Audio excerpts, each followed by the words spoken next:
Hello everyone. Today I want to show you how I usually tackle making a pizza from scratch at my home. I regularly have pizza, like at least once every 2 weeks, or once a week sometimes. But I do not spend 20 bucks buying a pizza outside. If I do, sometimes I used to buy the frozen ones, but I found this is so much easier and better for you. You could control at least the sodium content. So what you see here is my pan. This is not the pan where I'm going to cook the pizza, obviously. This is just the bread pan for the bread maker. What I do, I use the bread maker as the tool to make the dough from scratch. So what I'm going to do, normally you would add the wet content, the wet items, then you add the dry ingredients. But for the sake of my pan, because it has a leakage problem, I start with the dry ones. So I'm gonna put 2 cups, 2 1/4 cup of flour, just all-purpose flour, nothing fancy, as you buy it for less than $2 to 5 pounds. So you see, so 1.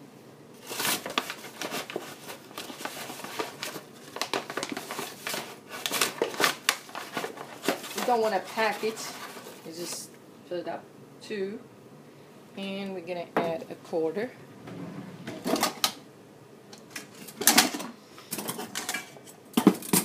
I actually hope to find 1/4. If I don't find 1/4, I'm just gonna use the half and half it, and that should be easy enough.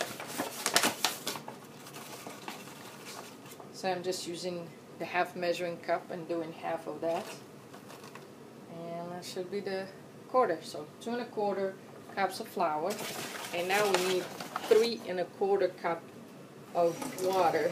Warm water will do because you want it to help with rising. So it's half cup, and I'm gonna have that. I think 3/4 because I really can't find my thing. Oh, that should be it. And after that, it will be 2 tablespoons of oil. I use olive oil. Nothing fancy, it's just a brand I get at Aldi. It says Carlini extra virgin olive oil. So I do 2 tablespoons. I tried before to cut down on the oil, but I feel like 2 tablespoons is correct, so it's easy to deal with later. 1, 2.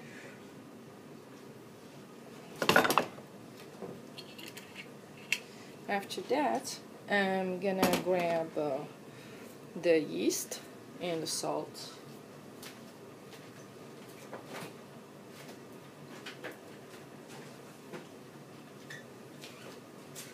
I use fast rising yeast packets from Aldi. You can always use 2 teaspoons of the yeast, the bread machine yeast, or usually you need the fast rising yeast for a pizza application or a super rapid bread, and that's what I use right now. I use the whole packet. Oops. Let's add it on.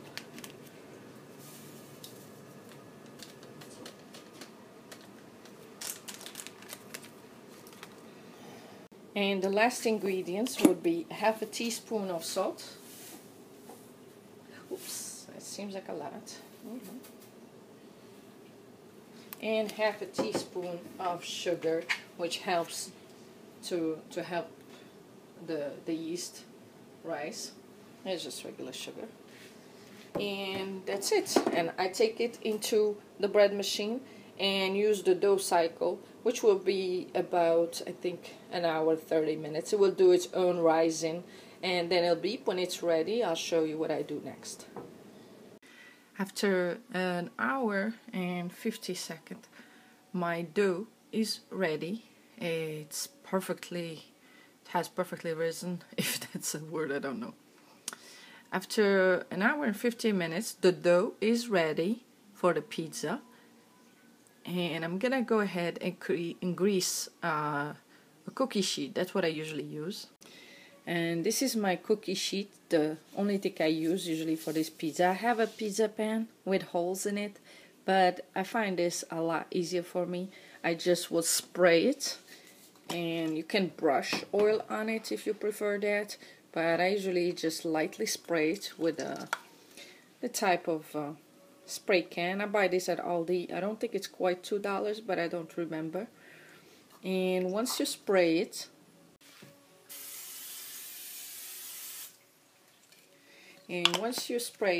you just grab the dough, plop it on top, and use your rolling pin. This is the dough as I took it, and I'm just gonna make it into a ball in my hands. Just make a ball and just grab the rolling pin. I have just a regular wooden rolling pin, and I'm just gonna flatten it out that way. You know, I don't have to toss it in the air like those fancy pizza places. That's usually for show. You want the end result, which is a flatter dough, and that's all you're gonna do with a regular rolling pin. You can actually buy other rolling pins, which I should pick up at the Dollar Tree for $1. It doesn't move like this, and it's a lot easier to do without it having the moving parts. And you just have to keep rolling your dough until you obtain a fairly rectangular shape that will fill up. You know, it doesn't have to be super thin. Now you can decide you want a thick or a thin type of crust, and that's when you do that, as how much you extend it over the whole cookie sheet. So I flattened the pizza as much as I could. You're not in the business of selling pizza, so it doesn't really matter what shape it is, as long as you're happy and you will be able to cut it in different portions, plus or minus the same size.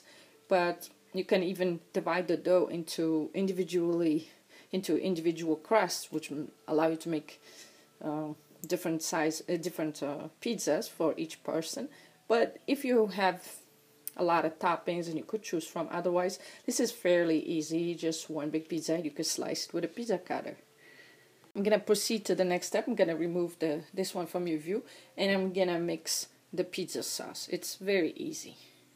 For the basic pizza sauce, I use the Di Fratelli crushed tomatoes. I also buy the generic brand at Aldi or any store, but make sure you get the crushed tomatoes or pureed tomatoes. They usually have hardly any sodium and just 100% tomato, so it saves you time from peeling and dicing and pureeing the tomato. The next thing is, I like anchovies, so I'm gonna put anchovies in this one. Again, it's a store brand from Kroger, and instead of getting the rolled in with capers, get the flat ones, easier to use.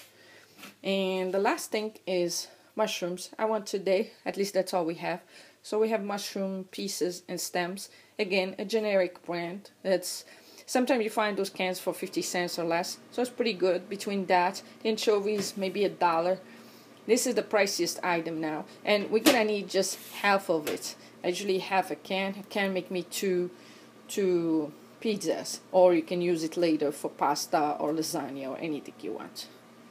Just gonna proceed to opening the cans and dumping the oil from the anchovies and the water from the mushrooms. That I open all the cans, we're gonna proceed to making the sauce. First, I'm gonna take half of the tomato puree. And to make the sauce, so the base is of course the tomato puree, and I'm gonna add a little bit of salt. You know, later you could taste it and see if that's convenient or not. You don't want too much. What I add next is basil leaves. You can be generous because that really gives it a very good taste. Some people use oregano. I prefer basil. The next ingredient is garlic powder.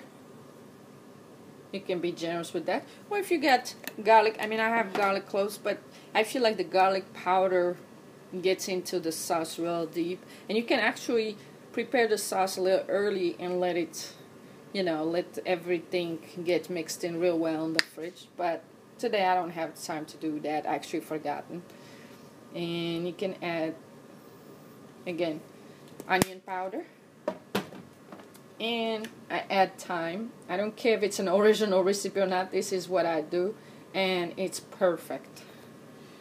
And last is black pepper.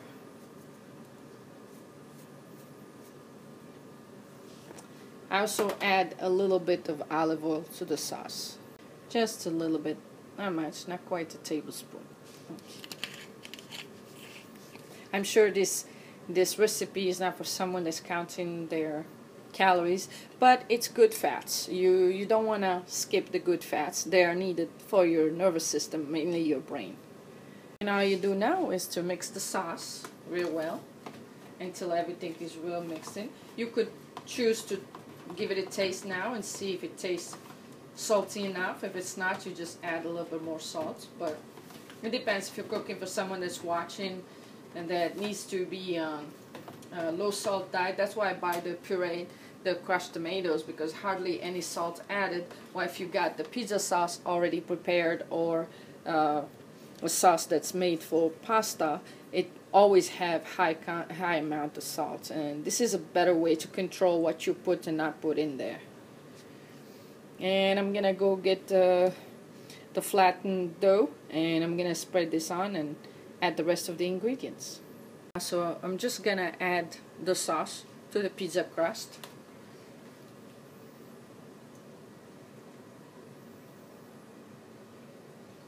You can just flatten it as you go. It's very easy. If you ever seen people make a pizza at one of those pizza chains, that's all they have to do, and they get paid to do so, which you can pay yourself by not going, especially if you need the money. If you got money, it's not a big problem, but if you don't have any money, then every bit counts, and you don't have to deprive yourself of pizza because it's a fairly easy meal to prepare once you understand that it's not super complicated and you don't need to spend 15 bucks every single time you get a hankering for pizza. So you can use a spatula if you have a flat spatula, or a bigger spoon, which I'm gonna do right now, and just flatten it out like it looks like it would be all covered. And when you do all this, don't forget to preheat your oven. So I'm gonna preheat mine at 425, and when it's ready, and hopefully I'll be done with putting all the rest of the ingredients, it's gonna take 18 minutes for me to cook the pizza once the oven is ready at 425. Add the mushrooms to the crust. You just distribute them evenly as so. And if you want, if your hands are clean, you can take the time to just put them in a nice fashion or not. I buy just the cheaper ones. They are the pieces and stems, but you could buy the pricier ones if you want. And they will have bigger pieces. And now I'm starting to arrange the anchovy fillets however you see fit, however you think how many people you'll have. So try to have them in such a way that when you cut the pizza in 6 or 8 or whatever, that there will be at least one anchovy fillet per slice.